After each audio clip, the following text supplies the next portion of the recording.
निवेश आरोग्य में भाग 79 हिंदी इम्यूनिटी भाग 4 वैद्य दिलीप गाडगिल पुणे।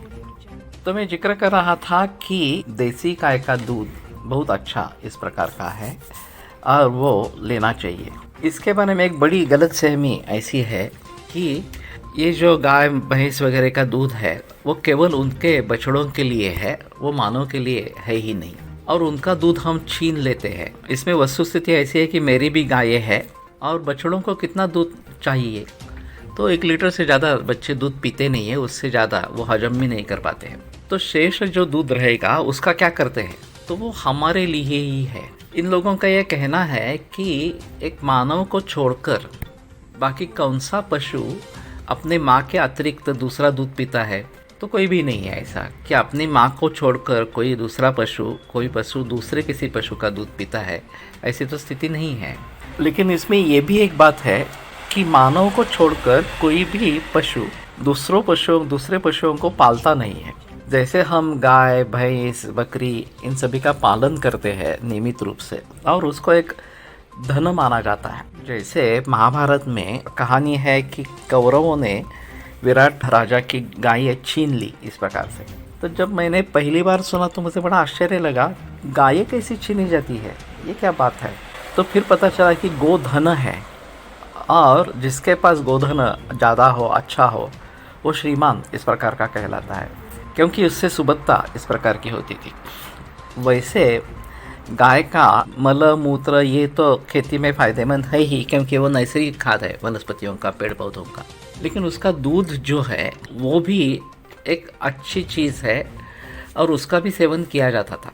आयुर्वेद में क्षीर वर्ग का वर्णन आता है, 8 प्रकार के दूध के बारे में बताया जाता है। जैसे कि गाय का है, भैंस का है, बकरी का है, मेंढी का है, या फिर हत्तिन इसका है, उल्टिन का है, इस प्रकार से। तो कहने का तात्पर्य अर्थ ये है कि इन सभी के गुणकर्मों के बारे में जब बताया जाता है और लाखों वर्षों से ये व्यवहार में है, तो ये कैसी बात हो सकती है कि ये मानव के लिए है ही नहीं इस प्रकार से। एक बात सही है कि बछड़ों को जितना चाहिए उतना तो उनको देना चाहिए, उसमें संदेह की बात नहीं है, उनका पोषण अहम है। लेकिन जो शेष दूध इस प्रकार का रहेगा उसको तो प्रयोग में ही लाना है। और कृष्ण से लेकर बहुत सारे लोगों ने, बहुत सारे देव देवताओं ने इसका प्राशन किया है। हमारी पूजा में हम नियमित रूप से दूध या पंचामृत का नैवेद्य चढ़ाते हैं, खुद भी खाते पीते हैं इस प्रकार से। तो ये गलत बात है कि मानव के लिए है ही नहीं, ये बात नहीं है। ये मानव के लिए निश्चित रूप से उसके गुणकर्म है। बीच में एक प्रचलन आया था कि दूध और दूध के उत्पाद बिल्कुल बंद कर देने चाहिए, क्योंकि ये आरोग्य के लिए हानिकारक है। खास करके जर्सी गाय के दूध से ऑटिज्म, जुवेनाइल डायबिटीज़, कैंसर निर्माण होते हैं। लेकिन इसमें प्रचार प्रसार जो होना चाहिए था वो जर्सी गाय का या संकरित गाय का दूध मत पियो, उसके प्रोडक्ट्स मत ले लो, इस प्रकार का होना चाहिए।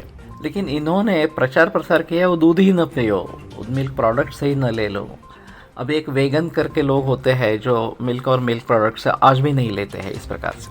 तो कहने का तात्पर्य अर्थ ये है कि सोच समझकर जानबूझकर निर्णय लेना आवश्यक है, और लाखों बरस से ये प्रचलन में है, इसके अनुभव लिए है, तो इसको ज़रूर छोड़ना नहीं है।